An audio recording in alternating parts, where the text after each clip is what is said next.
No, I'm not asking to withdraw as his lawyer. I'm asking for the court to be recused. All right. Well, and if you want a motion to recuse, another judge will have to hear that. That's correct, Judge. So I'm a few more days to properly Oh, there's prepare. nothing for me to do on the case. Whoa, pause right here. Did you catch that? The judge is already signaling that probation is off the table. In legal terms, this is huge because probation is often the defense's main bargaining chip. Viewers, what do you think? Should violating a protective order automatically disqualify someone from probation? Patrick Washington. So I noticed as you were being taken away, you were raising your hand. And that made me realize that I really didn't get a chance to explain to you why I ruled the way I ruled. Say something. Sure.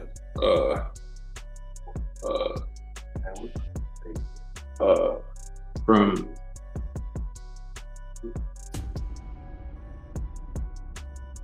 The 5th, 2025. We're Last statement was not, that was the article report attachments where he had allegedly contacted her after the election. All right.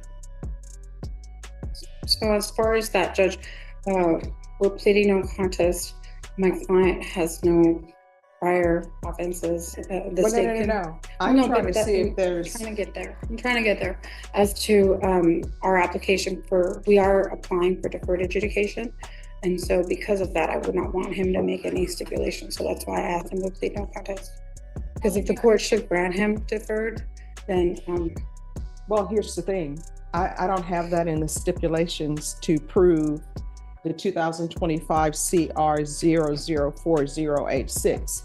Now, if somebody wants to amend this and attach jail calls, they can attach it, but I don't have enough proof in here for these other dates. The only date that I have in the stipulated evidence is I have a date from January 5th for violation of protective order. But the other dates. And there it is, the moment of truth. Even though the lawyer tried to finesse a no contest plea into deferred adjudication, the judge finds enough evidence for guilt. Quick breakdown. Deferred adjudication means you avoid a formal conviction if you follow probation. But once the judge says sufficient evidence, you're standing on a razor's edge.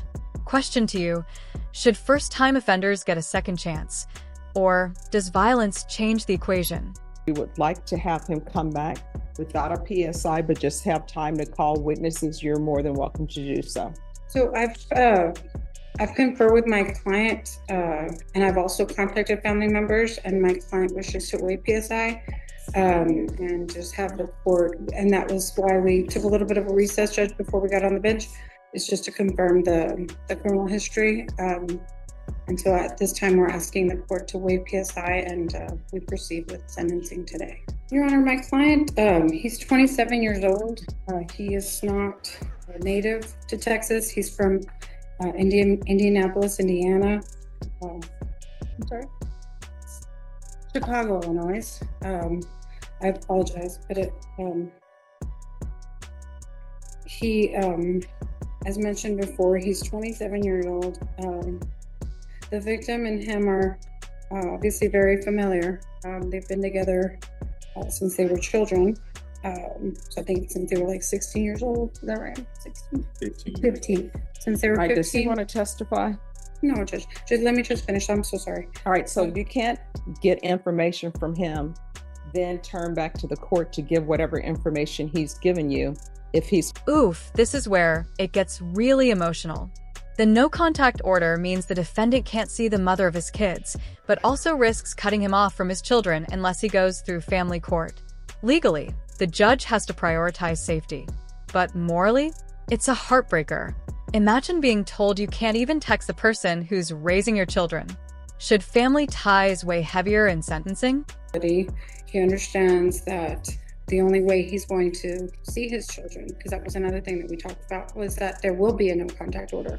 That is something that obviously he's vehemently opposed because he does have 3 children. And so I did advise him that this would be part of the plea agreement, and if he wants to he wants to hire a lawyer and, get some custody issues and orders in place so that they can go around that order, in order for him to be able to see his children, because obviously the state is not asking for a no contact order with the children. It would only be with the mother, the natural mother, which is the victim here. I have spoken to his father. I am not sure if yesterday he was on the Zoom and standby, and I mentioned him that he would at the same time today, and I don't know if he's in the waiting room or not, but notwithstanding, my client does want to go forward. His father obviously speaks very highly of him. Unfortunately, he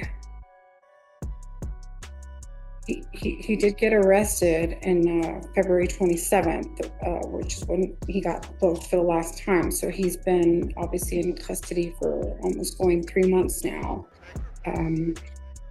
He's got health issues at the jail, Your Honor. He's got psoriasis. He lost about 110 pounds in those 3 months. So he's had some kind of health limitations. And so a lot of that is going into why we have this agreement. Obviously, I've explained to him multiple times, that we could ask for a jury trial from the court. But given the history with these people, that obviously he wants to accept responsibility, and he's wanting to do that today, Judge. And with respects to just putting it on the record, I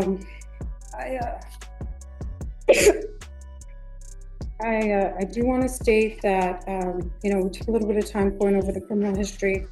There was a jury trial that happened in December of 2019 in Indianapolis, Indiana. So that's why I'm sorry I was confused about the city. That there was an actual jury trial, and he was adjudicated not guilty with the same victim. There was also, I want the court to take judicial notice of clause number 2025 CI 04103. There was an application for protective order that was made by the victim February 25th, 2025, and it was non-suited in April 17th of 2025. My understanding, and the prosecutor wouldn't really talk to me too much with respects to the protective order, Ms. Colon, but she did confirm that it was non-suited due to her leaving the state. So the victim— Due to what? The witness leaving the state. Okay. So as we stand here today, we have, obviously my client hasn't had any contact with her since then. And then, but she has been in contact with the state, which obviously, we know that is for a fact, but obviously he's very concerned for his children. He wants to know their whereabouts, and he did meet with a recruiter, and I did speak to him on the phone. He would not come in for the PSI. His name is, Eggerson is his last name, Sergeant Eggerson, and I did call the number. On Potranco Road. It's 11223 Potranco Road, and unfortunately, Mr. Ross was in the process of being recruited to the Army. And so obviously he understands that accepting responsibility for this charge, and should the court grant him deferred, he will not be able to possess a weapon while he's on deferred. But the hope, I guess, is that once he's completed the deferred, is that he'll be able to enlist at that time. So our agreement right now is 4 years.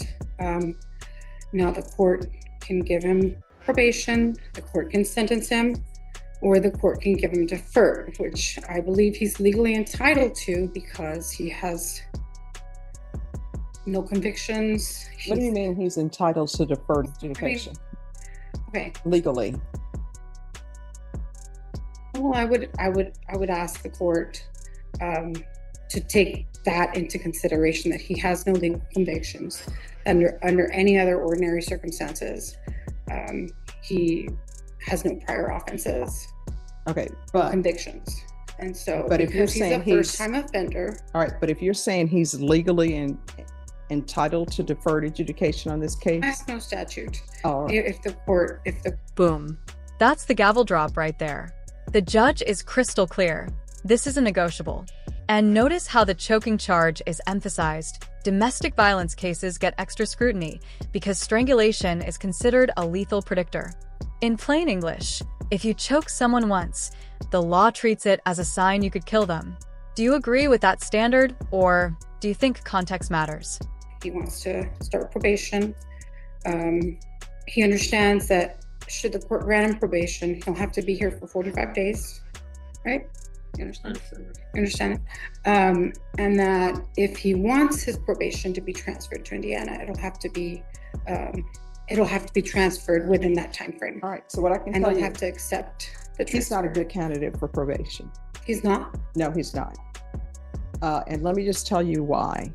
Based upon everything that I've seen, there was a protective order in place, and you were calling the complainant from the Bexar County Jail.